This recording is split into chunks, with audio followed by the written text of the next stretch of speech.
মাঝে মাঝে ভারতের মিডিয়াগুলোতে একটা খুব ইন্টারেস্টিং ব্যাপার আমি লক্ষ্য করি। সেটা কি, তারা একটা কাজ করে, ওই যে পিওকে অর্থাৎ পাকিস্তান অকুপাইড যে কাশ্মীর, পিওকে মানে পাকিস্তান অকুপাইড কাশ্মীর, তো অর্থাৎ পাকিস্তান অধিকৃত কাশ্মীর, যেটাকে পাকিস্তান বলে কি আজাদ কাশ্মীর, অর্থাৎ ভারত থেকে আজাদ করছে, মুক্ত করছেই। তো ওইখানকার যে বাসিন্দা আছে সেটা তো 100% মুসলমান, এটা তো আমরা জানি খুব ভালো করেই।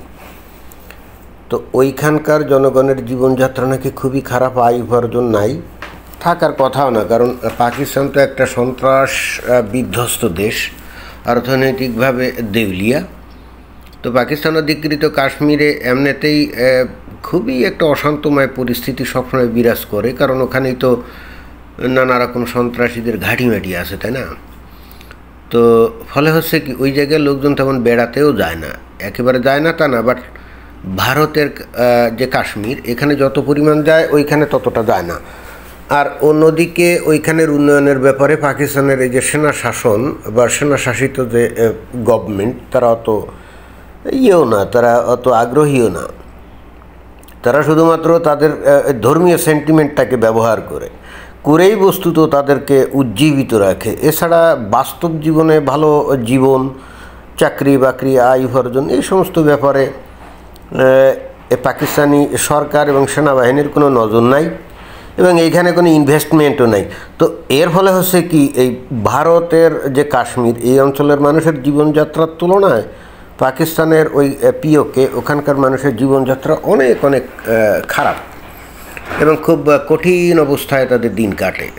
তো এর প্রেক্ষিতে ভারতীয় মিডিয়া একটা কাজ করে, মাঝে মাঝে দেখায় যে ওই পিওকে অর্থাৎ পাকিস্তান অধিকৃত কাশ্মীরের লোকজন মাঝে মাঝে হয়তো কিছু লোকজন হয়তো জড়ো হয়ে তারা হয়তো বলে যে আমরা ভারতে যোগ দিতে চাই, এরকম বলে। এবং ভারতের মিডিয়াগুলো ওই জিনিসগুলোকে খুব হাইলাইট করে বস্তুত বোঝাতে চায় যে পাকিস্তানের ওই কাশ্মীরের, পাকিস্তান অধিকৃত কাশ্মীরের বা আজাদ কাশ্মীরের মুসলমানরা সব ভারতে যোগ দিতে চায়। এবং এর ভিত্তিতে এই যে বর্তমানে পাক ভারত যে যুদ্ধের যে একটা সাজরব না, তো ভারতের মিডিয়াগুলো এটাই বোঝাতে চায় যে তাহলে এই চান্সে ভারতের উচিত ওই পাক অধিকৃত কাশ্মীরকে দখল করে ভারতের সাথে অধিভুক্ত করা। এখন ভারত সরকার এগুলো প্ল্যান করছে কি না আমি জানি না, অথবা ওই পাকিস্তান অধিকৃত কাশ্মীরের লোকজন কতজন ভারতের সাথে যোগ দিতে চায় এটাও আমি জানি না। আমি দেখেন অনুসন্ধানী রিপোর্টার না, হ্যাঁ, আমি অতএব এই জিনিসগুলো সম্পর্কে আমার অত আইডিয়া না, যেটা পত্রপত্রিকায় দেখি এই পর্যন্তই। আমি হলাম আসলে বেসিক্যালি একদম তাত্ত্বিকভাবে আলোচনা করা লোক, অর্থাৎ মানব সভ্যতার বিকাশ, সমাজ বিকাশ, এবং সেই সমাজে ধর্ম কী ভূমিকা পালন করে এবং তার ফলে একটা সমাজ কিভাবে চালিত হয়, সেই সমাজের মানুষগুলো কিভাবে চিন্তাভাবনা করে। আমার বক্তব্য বিবৃতি অথবা আমার ভিডিওগুলো কিন্তু বেসিক্যালি এই কেন্দ্রিক। আমি কিন্তু এই যে অনুসন্ধানী রিপোর্ট এগুলো আমার কাজ না, এবং এ ব্যাপারে আমার কোনো আগ্রহও নাই। আমার আগ্রহ হচ্ছে সামগ্রিকভাবে একটা সমাজ কী চিন্তা করছে এবং তারা কী ভাবছে, তারা কী করতে চায়, তাদের উদ্দেশ্য কী, এবং সেই ক্ষেত্রে মানে সাবকনসিয়াসনেস একটা আছে না, অবচেতন মন, সাবকনসিয়াসনেস আর কি, মাঝে মাঝে উচ্চারণে একটু সমস্যা হয়ে যায়। যাই হোক, অবচেতন মনে মানুষের কিন্তু প্রত্যেকেরই একটা আদর্শ থাকে, একটা চিন্তাভাবনা থাকে। এগুলো সবসময় যে মুখে বলে তা কিন্তু না, তো যাই হোক, হয়তো ভারতের কাশ্মীরের যে লোকজনের অর্থনৈতিক অবস্থা ভালো দেখে সেখানে প্রতিনিয়ত ইলেকট্রিসিটি থাকে, ইলেকট্রিসিটি যায় না। এখন সীমান্তের ওপার থেকে যে কাশ্মীর, সেখানে দেখে প্রতিনিয়ত ইলেকট্রিসিটি যায়, এবং সেখানে তারা কাজকাম করতে পারে না, আয় উপার্জন নেই, কর্মসংস্থান নেই।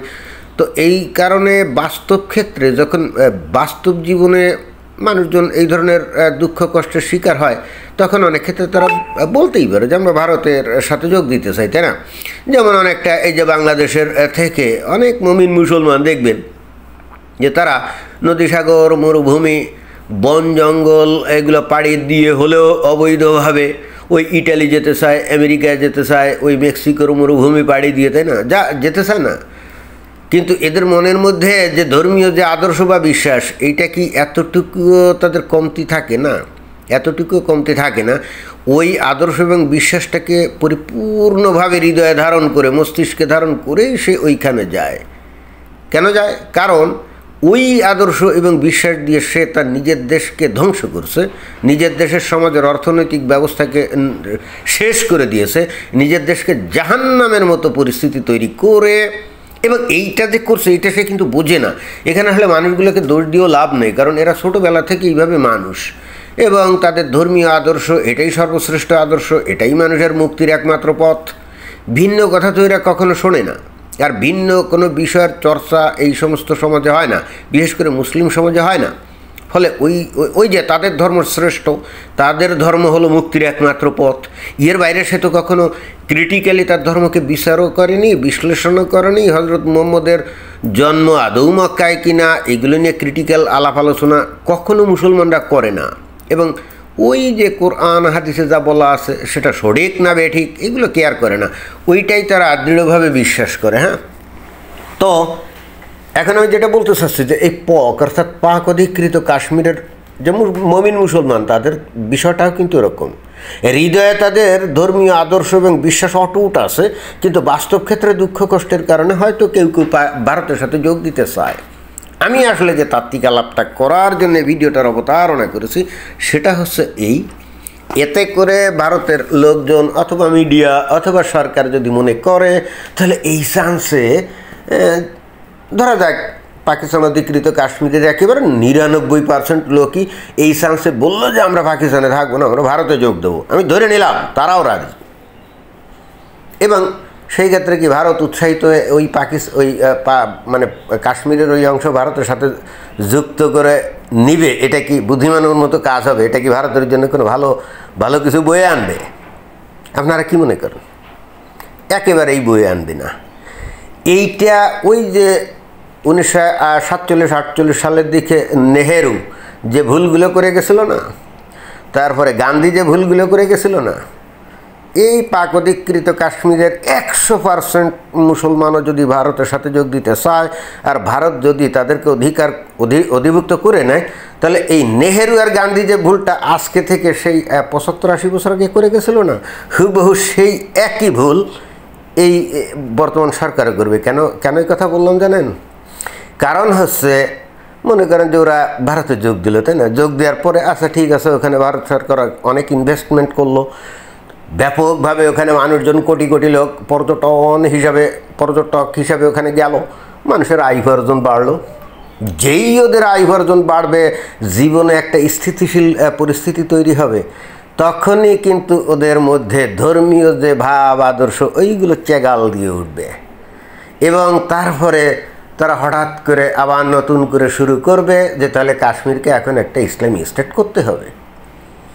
এইটা তাদের মাথায় ঢুকবেই, একেবারে 100% ঢুকবে। এবং তখন ভারত কী করবে? আঙ্গুল চুড়বে। তখন কী করবে ভারত বলেন? কেন এই কথাটা বললাম? দেখেন যে বাংলাদেশ থেকে বহু মুমিন মুসলমান এই যে ইউরোপ, আমেরিকা, কানাডা, অস্ট্রেলিয়া, পৃথিবীর বিভিন্ন দেশে গেছে। এটা বিস্ময়কর ব্যাপার, পুরুষও গেছে, নারীও গেছে। এটা বিস্ময়কর ব্যাপার। ওরা যখন বাংলাদেশে ছিল তখন দেখা যেত যে অনেক ধর্মনিরপেক্ষ উদার এরকমই ছিল। বাট ওই সমস্ত দেশে মনে করেন বৈধ নানা পথে গিয়ে ওই জায়গায় যখন গেছে না, যার পরে যখন বৈধ হয়েছে, যখন জীবনে স্টেবল হয়েছে, একটা ভালো সুন্দর জীবনযাপন পেয়েছে না, এইবার সাথে সাথে ওর মধ্যে কিন্তু ওর ধর্মীয় আদর্শগুলো চেগাল দিয়ে উঠছে।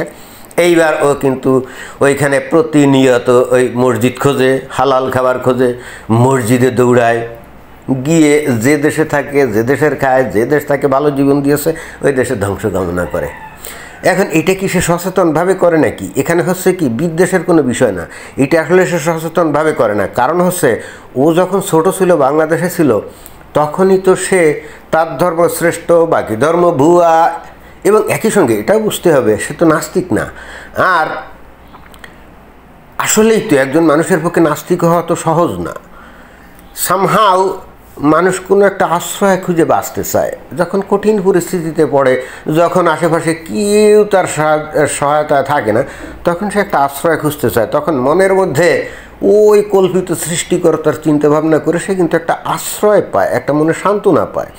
এবং ঠিক এই কারণে মানুষ নাস্তিক হতে চায় না। আর নাস্তিক হওয়ার জন্য যে পরিমাণ জ্ঞান বিদ্যা পড়াশুনো দরকার, সেই ধরনের পড়াশুনো জ্ঞান বিদ্যা অর্জন এদের পক্ষে সম্ভবও না। সুতরাং একজন মুসলমান যদি তার ধর্মের প্রতি বেশি আসক্ত হয়ে পড়ে, বা একজন হিন্দু যদি বেশি ধর্মের প্রতি আসক্ত হয়ে পড়ে, এটার জন্য তাকে দায়ী করা যায় না। কারণ এইটার মূল সমস্যাটাই হলো ছোটোবেলায় সে এই জিনিসটা তার মস্তিষ্কের মধ্যে ঢুকিয়ে দেওয়া হয়েছে। পরবর্তীতে মুসলিমদের ক্ষেত্রে যে জিনিসটা হয়, সে পৃথিবীর কোথাও তেমন এই পর্যন্ত আপনারা যদি খেয়াল করেন, অতি সম্প্রতি এসে ইসলাম ধর্ম নিয়ে অনেক মনে করেন কথাবার্তা হয়, আলাপ আলোচনা সমালোচনা হয়, ক্রিটিক্যাল আলাপ আলোচনা হয়। দুঃখের বিষয় হচ্ছে কি, সিংহভাগ মুসলমান এগুলোকে একেবারে শোনেই না। যদি বাস্তবে বন্ধুবান্ধবের মধ্যেও আপনাদের মধ্যে কেউ যদি আপনারা উদার থাকেন, নিরপেক্ষ থাকেন এবং ধর্মের অসারতা এগুলো আপনারা যদি উপলব্ধি করেন পড়াশুনো করে, হয়তো বা আপনার অত্যন্ত ঘনিষ্ঠ বন্ধুকে যদি আপনি এগুলো শেয়ার করতে চান, সে কিন্তু শুনবে না, সাথে সাথে রিজেক্ট করবে। কেন রিজেক্ট করবে? কারণ তার মধ্যে সেই অ্যান্টিবডি তৈরি হওয়া আছে ছোটোবেলা থেকে। এটা অনেকটা যে টিকা দেওয়ার মতো, যেমন ছোটোবেলা আমাদের টিকা দেওয়া হয়েছিল কি, এই যে যক্ষা রোগের, তাই না? তো ছোটোবেলায় টিকা দেওয়া হয়েছিল, এখন বয়স অনেক হয়ে গেছে, এখন আমাদের যক্ষা রোগ হয় না, কারণ ওই যে অ্যান্টিবডিটা শরীরের মধ্যে ঢুকিয়ে দেওয়া হয়েছিল, তাই না? তো মুসলমান ছেলেপেলেদের ক্ষেত্রে অ্যান্টিবডিটা ওই যখন কথা ফোটে, ওই যে মাদ্রাসাতে যখন পাঠানো হয়, তখনই সেই অ্যান্টিবডি অর্থাৎ ভ্যাকসিন ঢুকিয়ে দেওয়া হয়। তাহলে প্রশ্ন হচ্ছে যে হিন্দুদের বাচ্চাগুলো এরকম হয় না কেন? হিন্দুদের বাচ্চাগুলোরা তো ভাই ছোটোবেলায় যখন কথা ফোটে তখন তো মন্দিরে পাঠানো হয় না, তাদের মধ্যে তো এই ধরনের অ্যান্টিডোট এগুলো তো দিয়ে দেওয়া হয় না, বা ভ্যাকসিন তো ঢুকানো হয় না। এরা বরং ছোটোবেলা থেকে তাদের ধর্মের ব্যাপারে নানা রকম আলোচনা সমালোচনা শুনেই বড় হয়। এবং এর ফলে হচ্ছে কি একটা পর্যায়ে হয়তো সে নাস্তিক হয় না, কিন্তু তাই বলে ধর্মের জন্য সে জানবাজি লড়াই করতেও রাজি হয় না। কোনো হিন্দুকে কোটি টাকা সারা দুনিয়া লিখে দিয়েও যদি বলা হয় যা তুই তোর ধর্মের জন্য এটা একটা আত্মঘাতী হামলা করতে যা, বা খ্রিস্টানকে যদি বলা হয় বা বুদ্ধিস্টকে যদি বলা হয় যা তুই তোর সারা দুনিয়া তোর লিখে দেওয়া হবে, তুই যে অমুক জায়গায় গিয়ে জনারণ্যে একটা আত্মঘাতী হামলা চলে, তারা করবে না। তারা বলবে কি, আমি আত্মঘাতী হামলা করে মরে গেলে আমার সারা দুনিয়া দিয়ে আমি করবো কি?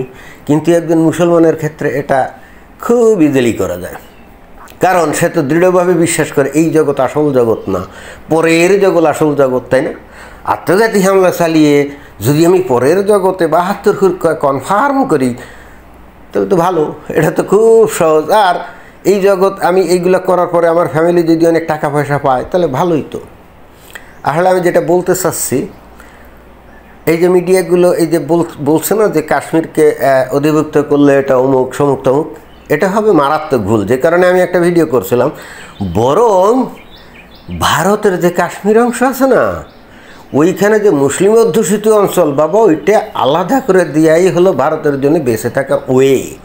এইভাবে ভাই জোড়াতালি দিয়ে এদেরকে আপনারা লাইন করতে পারবেন না। ওই যারা নাকি ওই ভারতের পক্ষে কথাটা বলে অনেক, ওই যে মুসলিম নেতা টেতারাও আছে, ভাই ওদের ভিতরের কথা কিন্তু ওটা না। ওদের মনে সারাক্ষণ জাগরুক থাকে কোনো একদিন ওই যে গাজওয়াতুল হিন্দ, ইসলামের যে বাণী সারা পৃথিবীতে খিলাফত প্রতিষ্ঠা হবে না, ওরা কিন্তু লিটারালি জিনিসগুলো বিশ্বাস করে। এই হিন্দুগুলো কেন যেটা বুঝে না, আমি এটাই বুঝি না। ভারত যদি তার অখণ্ডতা বজায় রাখতে চায়, তাহলে কিছুটা তাকে খণ্ডন করতে হবে, এটা হলে বেস্ট উপায়। আমি দেখলাম যে আমি যে ভিডিওতে আমি লিখছি যে বরং মুসলমানরা যে অঞ্চলে আছে এই কাশ্মীরে, ওই অঞ্চল ভাগ করে তাদের আলাদা করে দেওয়াই হলে বেঁচে থাকার ওয়ে। অনেক ভারতীয় লোকজন দেখলাম ভয়ঙ্কর রকমভাবে তারা প্রতিক্রিয়া দেখিয়েছে। এখন এরা কিসের ভিত্তিতে প্রতিক্রিয়া দেখিয়েছে আমি ঠিক বুঝছি না, কিন্তু এদের যে যথেষ্ট বোঝাশোনার অভাব আছে, জিওপলিটিক্স বিশেষ করে মুসলমানদের সাইকোলজি সম্পর্কে এদের যে খুব ঘাটতি আছে, এতে কিন্তু কোনো সন্দেহ নেই। বুঝতে হবে আমি বাংলাদেশের একজন মানুষ, বাংলাদেশের এই মুসলিম সমাজে আমার জন্ম, এবং এদের মন মানসিকতা ছোটোবেলা থেকেই আমার দেখা, এরা কি চিন্তা করে কি ভাবনা করে এটা কিন্তু আমি খুব ভালো করেই জানি। পরবর্তীতে যখন এই বিষয়ে পড়াশোনা করি তখন সব কিছু আমার কাছে ফকফাকা হয়ে যায়। বিশেষ করে যখন এই যে টুইন টাওয়ারে আত্মঘাতী হামলা হয়েছিল এই নিউ ইয়র্কে, তাই না, টুইন টাওয়ারে, আমি তখন বিশ্বের সঙ্গে লক্ষ্য করছিলাম যে আমেরিকায় যাওয়ার জন্যে এই এশিয়ার দেশগুলো, বিশেষ করে বাংলাদেশ, পাকিস্তান, আরব বিভিন্ন দেশের থেকে যাওয়ার জন্যে, যে আমেরিকায় যাওয়ার জন্য এরা উন্মাদ থাকে, পাগল থাকে। যদি বলা হয় ল্যাংটা হয়ে দৌড়তে তোরে ভিসা দেওয়া হবে, তাও হয়তো রাজি। অথচ সেই খোদ আমেরিকাতে এই 19 থেকে 25 বছর বয়সী 19 জন যুবক তারা দিব্যির জীবন দিয়ে দিল। আমাকে তখন ভয়ঙ্কর রকমভাবে বিস্মিত করছিল যে আমেরিকায় যাওয়ার জন্য এবং সেখানে জীবনযাপন করে মজা ফুর্তি করার জন্য সব পাগল উন্মাদ থাকে, সেখানে সেই দেশে পড়াশুনো করে সেই দেশে অলরেডি তারা সেটেলড, তারা জীবন দিয়ে দিল। কেন, কিসের জন্য? এইটা কি আপনারা কি কখনো চিন্তা ভাবনা করে দেখছেন? এরা কি টাকার জন্য জীবন দিয়ে দিছিল? এরা কি কারো স্বার্থ উদ্ধারের জন্য জীবন দিয়ে দিছিল? আপনি এদেরকে জঙ্গি বলতে পারেন, আপনি এদেরকে সন্ত্রাসী বলতে পারেন, কিন্তু আপনাকে বুঝতে হবে ওরা কিন্তু একটা আদর্শের জন্য জীবন দিছিল। আপনি যতক্ষণ এই জিনিসটা না বুঝবেন ততক্ষণ আপনি মুসলমানদেরকে বুঝতে পারবেন না। একজন মুসলমান উদারভাবে কথা বলবে, উদারভাবে সব কিছু করবে। আপনাদেরকে একটা টেস্টের কথা বলে দেই, একটা মুসলমান যতই নিজেকে উদার বলুক, এমনকি হয়তো বলতে পারে যে আমি নাস্তিক, আমি ইসলাম ধর্ম মানি না, এই কথাটা সত্য নাকি মিথ্যা এটার একটা টেস্ট আছে, লিটমাস টেস্ট আছে। কি জানেন? প্রথমত তাকে বলবেন তাহলে ঠিক আছে, তোমাদের নবী মোহাম্মদ যে এই 6 বছরের আয়সাকে বিয়ে করছিল ছিল ইত্যাদি ইত্যাদি, এই বিষয়গুলো বলে তাকে বলবেন তাহলে উনি কী রকম ছিলেন। দেখবেন যে ওর মধ্যে যদি সত্যিকার অর্থে একেবারে যার্রা পরিমাণ ইমান থাকে, নবী মোহাম্মদ সম্পর্কে একটা মানে অশ্লীল কথা বা অসম্মানজনক কথা বলবেন, এগুলা নাম্বার 1। আর নাম্বার 2, ওর মধ্যে যার্রা পরিমাণ ইমান যদি থাকে, উপরে যতই নাস্তিক বলুক আর ইসলাম ত্যাগ করছো এটা বলুক, ওরা যদি বলেন যে এক টুকরা শুয়োরের গোস্ত খাতো মানে পর্ক, দেখবেন খাবে না। এটা হলো লিটমাস টেস্ট। ও মুখে মুখে ওরা অনেক সময় পরিস্থিতি সাপেক্ষে নানা কথা বলে, বুঝছেন? অতএব যারা আপনারা ভাবছেন যে ওই পাকিস্তানের অধিকৃত কাশ্মীর দখল করে ভারতের মধ্যে ঢুকালে তারপর ওদের জীবনমান উন্নত হলে ওরা ভারতকে ভালোবাসবে, জি না। আমি বিশ্বাস করি না। ভারতে বসবাসরত যে কত 25 থেকে 30 কোটি মুসলমান আছে না, এর মধ্যে 10 থেকে 20% মুসলমানও ভারতকে ভালোবাসে আমার তো মনে হয় না। তবে একেবারে বাসে না তা না, কিছু কিছু লোককে আমি দেখছি যে তারা ভালোবাসে এবং কথাবার্তাও বলে। কিন্তু সিংহভাগ মুসলমান ভারতে বসবাসকারী তারা ভারতকে ভালোবাসে না। কেন বাসে না জানেন? কারণটা ধর্মীয় ভাই। কারণ ছোটোবেলা থেকে ওই যে বললাম না যে ইসলাম একমাত্র সত্য ধর্ম, অমুক সমুক তমুক, এগুলো শিখে আসছে। আর হিন্দুদের যে ধর্মীয় কালচারগুলো, এগুলো দেখতেও তো অনেকটা আফ্রিকার জঙ্গলের মানুষের মতো লাগে, তাই না? এই ধরেন গোটা ভারতে এরা এদেরকে যদি জিজ্ঞেস করা হয় বিভিন্ন জায়গায় তোমার ঈশ্বরকে, ধরেন এরা নাস্তিক না ধার্মিক, যদি জিজ্ঞেস করা হয় তোমার ঈশ্বরকে, পশ্চিমবঙ্গের বাংলাভাষী লোকজন বলবে কি জানেন? কেউ বলবে কৃষ্ণ, কেউ বলবে বিষ্ণু, কেউ বলবে শিব, কেউ বলবে দুর্গা, কেউ বলবে কালী। অর্থাৎ তারা কিন্তু একমত না, তারা জানেই না তাদের ঈশ্বরকে। ক্লিয়ার? আবার অন্য ইয়েতে যান, সেখানে বলবে, দেখবে কেউ বলবে রাম, কেউ বলবে গণেশ, এইরকম, কেউ বলবে হনুমান। এরা ধর্মীয়ভাবে এই যে ঘটনাগুলো এদের মধ্যে আছে, এই যে ঘটনা পৌরাণিক কাহিনীগুলো আছে, একবারে শত শত দেব দেবতা, ওই যে বলে না যে 30 কোটি দেব দেবতা, যদিও এখন ইদানিং এসে বলে যে না 30 কোটি মানে 30 প্রকার, 33 প্রকার, যা এক বুঝলাম, তারপরেও তো বাবা 33 প্রকার, মানে 33টা দেবদেবী তো আছে, তাই না? তো এই 33টা দেবদেবী, এই যে এই সমস্ত, তারপরে নানা রকম মূর্তি টুর্তি, এর সামনে গিয়ে নাচানাচি, এর সামনে গিয়ে মাথা ঢাকা, এগুলো দেখেন বাস্তবিক ক্ষেত্রে একই ঘটনা কিন্তু আমরা ওই আফ্রিকার জঙ্গলের জঙ্গলি জাতিগুলো, ওরাও কিন্তু একই ঘটনা করে, তাই না? তো ওদেরকে তো আমরা বলি যে অসভ্য, অর্থাৎ ওরা সভ্য না, ওরা কি করে না করে, তাই না? তো ভাই নিরপেক্ষ দৃষ্টি দিয়ে যদি দেখা হয়, হিন্দুরা কি একই কাজটা করে না? এই কথাগুলো কেন বললাম জানেন? হিন্দুদের ধর্মকে যেমন যুক্তি দিয়ে একেবারে এক তুড়িতে উড়িয়ে দেওয়া যায়, ইসলাম ধর্মকে কিন্তু এইভাবে এক তুড়ি দিয়ে উড়িয়ে দেওয়া যায় না। এই জিনিসটাই হিন্দুরা বোঝে না। ইসলাম ধর্মকে উড়িয়ে দিতে গেলে আপনাকে ইসলাম ধর্ম সম্পর্কে ভালো করে জানতে হবে, তার উৎপত্তির ইতিহাস জানতে হবে, তৎকালীন ভৌগোলিক পরিবেশ জানতে হবে, এবং তারপর কোরআন হাদিসে বর্ণিত বিষয়গুলো ভালো করে আত্মস্থ করতে হবে। তাহলে আপনি বুঝবেন যে ওটা আসলে সঠিক ধর্ম না বেঠিক ধর্ম। ক্লিয়ার? আপনি যতক্ষণ সেটা বুঝতে না পারবেন, একজন মুসলমানের সাথে একজন হিন্দু কোনোভাবেই মানে হিন্দু ধর্ম একমাত্র খাঁটি ধর্ম আর ইসলাম ভুয়া ধর্ম, এটা আপনি প্রমাণই করতে পারবেন না। মুসলমানটাই জিতে যাবে। আর ঠিক সেই কারণে জাকির নায়েকের মতো লোক ভারতে এত প্রভাবশালী হয়েছিল এবং তার হাত ধরে অনেক হিন্দু মুসলমান হয়ে গেছিল। অর্থাৎ একজন হিন্দুকে খুব ইজিলি মোটিভেট করে মুসলমান বানানো যায়, তার ধর্ম যে ভুয়া অসার এটা প্রমাণ করা যায়। বাট এত সহজে ইসলাম ধর্মকে ভুয়া প্রমাণ করা যায় না যদি আপনি ওর ভিতরে ভালো করে না ঢোকেন, ওর ভিতরকার বিষয়গুলো ভালো করে আপনি অনুধাবন না করেন। এর কারণ হচ্ছে ইসলামটা হলো একেবারে লেটেস্ট ধর্ম। পৃথিবীতে যত মানে বড় বড় ধর্ম আসছে না, তার মধ্যে লেটেস্ট ধর্ম। লেটেস্ট ধর্ম হওয়ার কারণে হচ্ছে কি, অতীতের যত ধর্মগুলো আছে না, ওই সমস্ত ধর্মগুলোর মধ্যে যে অসামঞ্জস্যতা বা যে অযৌক্তিক বিষয়, এগুলো যতটা সম্ভব এগুলোকে পরিহার করা হয়েছে। কিন্তু তাই বলে যে পুরোপুরি মানে পরিহার করা হয়েছে বিষয়টা হলে তা না। এর মধ্যে প্রচুর ঘটনা আছে যেগুলো দিয়ে কিন্তু ইজিলি ইসলামকেও প্রমাণ করা যায় যে এটা ওই হিন্দু ধর্মের মতোই একটা ধর্ম ছাড়া আর কিছুই না।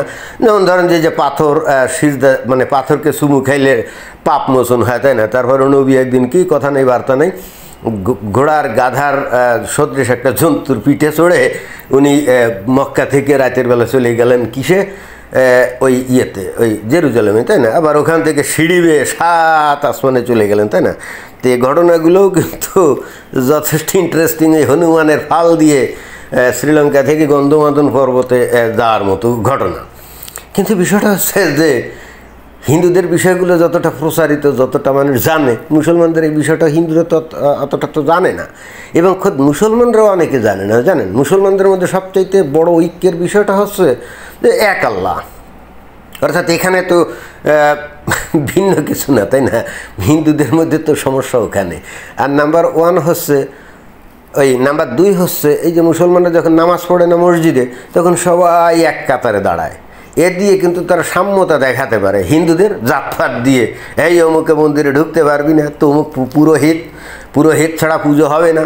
ভাই, এই সমস্তর কারণে মানুষের যে একেবারে ডাইরেক্টলি ভেদাভেদ, এটা তো ইজিলি প্রমাণ করা যায় যে এই ধর্মটা কত ধরনের মানে বিদ্বেষ টাইপের একটা, নিজেদের মধ্যেই সাম্প্রদায়িকতা সম্পন্ন একটা ধর্ম, তাই না? তো যাই হোক, অনেক কথা বলে ফেললাম। আমি আবারও বলছি, আমি তো আসলে অনুসন্ধানী রিপোর্টার না। আমার কাজ হচ্ছে সভ্যতা, দর্শন, সভ্যতার অগ্রগতি, ইতিহাস, এবং আসলে সভ্যতা কোন দিকে যাচ্ছে, এই সব বিষয় নিয়ে আমি আমার চিন্তাভাবনাগুলো করি। এবং সিংহভাগ ক্ষেত্রে আমি নিজেই চিন্তা করি। আমি কিন্তু কোনো জায়গা থেকে কোনো কিছু শুনে টুনে কিছু বলি না। তবে হ্যাঁ, পরবর্তীতে আমি দেখি আমার চিন্তা চেতনা কথাবার্তার সাথে অন্য অনেক ব্লগার এবং যারা নাকি সেলিব্রিটি টাইপের, তারা যে কথাবার্তা বলে অনেক মিল হয়ে যায়। এখন এটা কাকতালীয় নাকি তারা আমার কথা শুনে এটা বলে তাও আমি জানি না, তবে আমি তাদের কথা শুনে এটা বলি না। আর অন্য লোকের কথা শুনে আমি কখনোই এই কারণে বলি না, কারণ আমি অত্যন্ত এই ব্যাপারে কঠোর, আমার মৌলিকত্ব রক্ষার স্বার্থে। মানে এ ব্যাপারে আমার মধ্যে একটা ইগো কাজ করে যে আমি অন্যের কথা শুনে সেটা বলে মানে ক্রেডিট নেব না। হ্যাঁ, আমার মধ্যে ইগো যেটা কাজ করে সেটা হলো, কেন আমি পড়াশোনা কি কম করছি নাকি, জানি শুনি কি কম নাকি, বরং অন্য কেউ কোনো একটা জিনিস বললে আমি ওরা এড়ায় আসলে ভিন্ন কথা বলার চেষ্টা করি, অর্থাৎ আমার মৌলিকত্ব রক্ষার চেষ্টা করি। এটাই হলাম আমি। বোঝা গেছে? ধন্যবাদ।